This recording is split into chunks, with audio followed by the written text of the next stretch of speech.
Welcome to another edition of MCAT Strategy. Today will be the second video of my series on long-term strategies for improving verbal reasoning. I forgot to mention in my last video that novels are another great source of reading material, and they should be used in addition to the sources I mentioned in my last video. Make sure, as always, that the reading you are doing is challenging. Classic novels are often very good for this purpose. So I recommend staying away from more children and teen-oriented books and pick up books that are more geared towards adult readers, and that way you can challenge yourself and improve your reading skills. The nice thing about novels is that you are able to read them leisurely and you don't have to worry about absorbing any of the information. By reading in your leisure time, you will increase your reading speed just through practice over time, and you will eventually find yourself reading a lot more than you did at the beginning. The next two strategies focus around enhancing and improving your existing skills and abilities. A lot of people don't really give a lot of thought to improving or changing the way they do things because often the skills are used on a daily basis. However, there are a number of books written on how to improve certain skills that will help you increase your academic performance as well as your abilities in the verbal reasoning section. If you are dissatisfied with any part of your academic skills, say you feel like you are a slow reader or it takes you a long time to go through content, or maybe you want to improve your short-term memory, I encourage you to take the initiative to seek out ways to improve the skills that you feel weak on. There are a lot of self-directed programs, and the key to these programs is persistence and dedication. If you feel you need help on your reading, maybe you don't read quickly enough or you don't feel you read effectively, speed reading is something that can help you to address those problems. I've heard a lot of good things about speed reading, and obviously there are benefits to both your academic pursuits as well as your verbal reasoning skills. Speed reading programs are available in books which offer self-help courses, or there are some universities and colleges that provide outside programming that will inform you and teach you speed reading.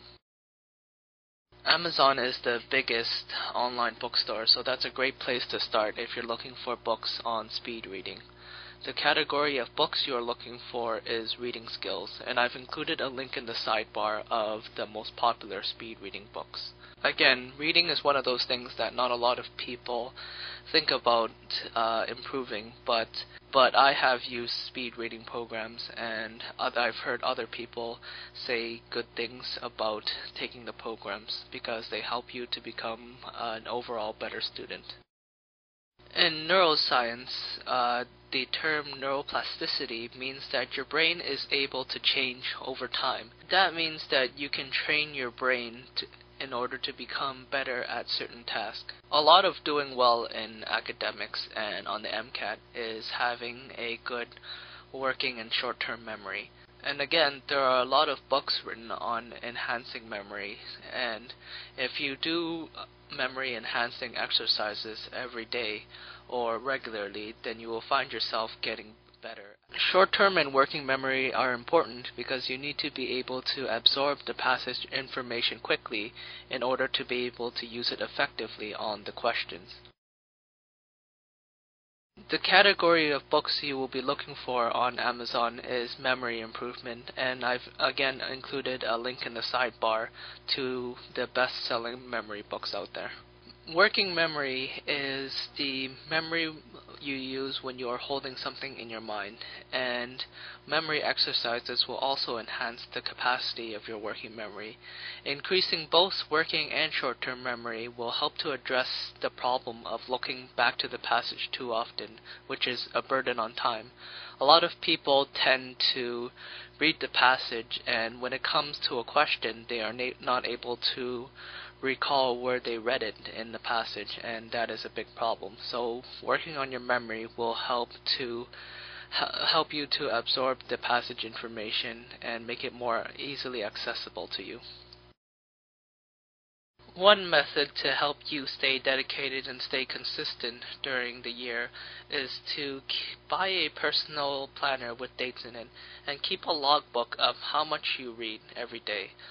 Make sure that when you begin to start to increase your daily reading, make sure you set concrete goals. Just the vague goal of increasing daily reading is not enough. You need to set solid goals for yourself, and make sure when you start that you set realistic goals for yourself. It's easy to say, you will try and read 2 hours every single day, but that is unrealistic. So please set concrete, realistic goals and keep a logbook of how you are progressing and keeping up with the reading as time goes on.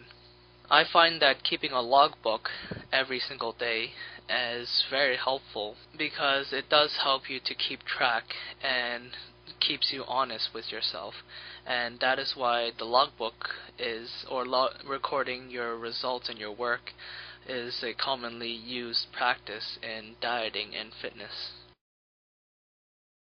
I feel like a broken record sometimes going on about dedication, but it is important to remind you often. You want to try, or you want to at all costs, to avoid the vicious cycle that a lot of people fall into.